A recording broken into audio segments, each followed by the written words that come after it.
దేవుడు లేకుండా ధర్మం ఉండదు, దేవాలయం లేకుండా దేవుడు ఉండడు. దేవాలయంలో దేవుడు వ్యక్తం అవుతాడు, అంతటా ఉంటాడు భగవంతుడు, కానీ దేవాలయంలో వ్యక్తం అవుతాడు. విద్యుత్తు వైరింగ్ ఎంత ప్రాంతం జరిగిందో అంత ప్రాంతం విద్యుత్తు ఉంటుంది, కానీ ఎక్కడ బల్బు ఉందో అక్కడే వ్యక్తం అవుతుంది.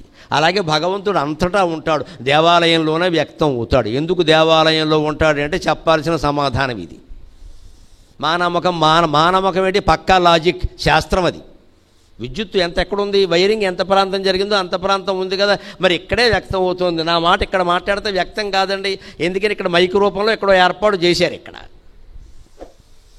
అచ్చిది మైకు ఉపయోగం ఎంతవరకు? నా మాటలు మీకు వినపడేంతవరకును. మీరెవరూ లేనప్పుడు నేను మైకులో మాట్లాడితే ఉపయోగం ఏం లేదు ఇక్కడ. అంటే దేవాలయం ఉపయోగం ఎంతవరకు? గుండెల్లో దేవుణ్ణి కనుక్కునే వరకు గుడిలో దేవుళ్ళకి మనం కనిపెట్టాలి, వెళ్ళాలి, గుడిని కాపాడుకోవాలి.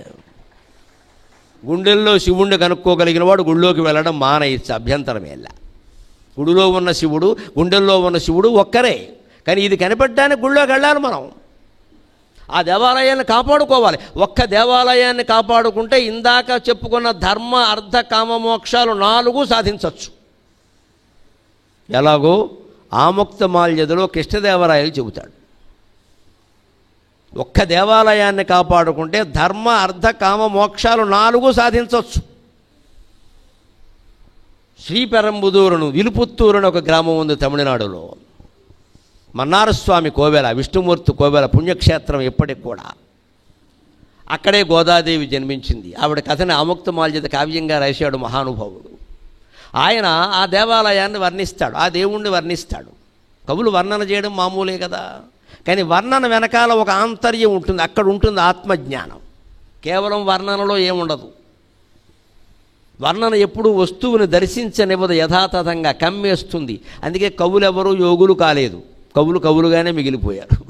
కవుల్లో చాలామంది యోగులు కారు. కొంతమంది యోగులు అయ్యారు అంటే వాడు తత్వజ్ఞానాన్ని పొందారు. కవి అన్నవాడు ఎప్పుడూ తత్వజ్ఞానం పొందాలి, ఒట్టి కవిగా మిగిలిపోకూడదు. పుస్తకం రాశామంటే అవార్డు ఆశించకూడదు, వస్తే వస్తుంది, పోతే పోతుంది. ఎవరికట పుస్తకం ద్వారా వచ్చే జ్ఞానం ముఖ్యం ఇక్కడ. ఇది ఆత్మసుస్థిర విజ్ఞానం. అందువల్ల చెన్నారు మిన్నేరునై ఆకాశగంగలాగా స్వర్ణగంగలాగా భారతదేశం ప్రకాశిస్తూ ఉంటే అన్యభూమిపతులు ఓర్వం లేక దండెత్తి దుర్భర దుఃఖముల ముంచిపోయిన చరిత్రలు గొంతు పూడ్పించడేను. ఎంత దండెత్తి ఎంత దుర్మార్గం చేశారో, ఎంత నాశనం చేశారో అందరికీ తెలుసు. అటువంటి పరిస్థితి మళ్ళీ రాకుండా మన దేవాలయాల్ని మనం కాపాడుకోవాలమ్మా ఖచ్చితంగా. ధర్మరక్షణ అంటే అది.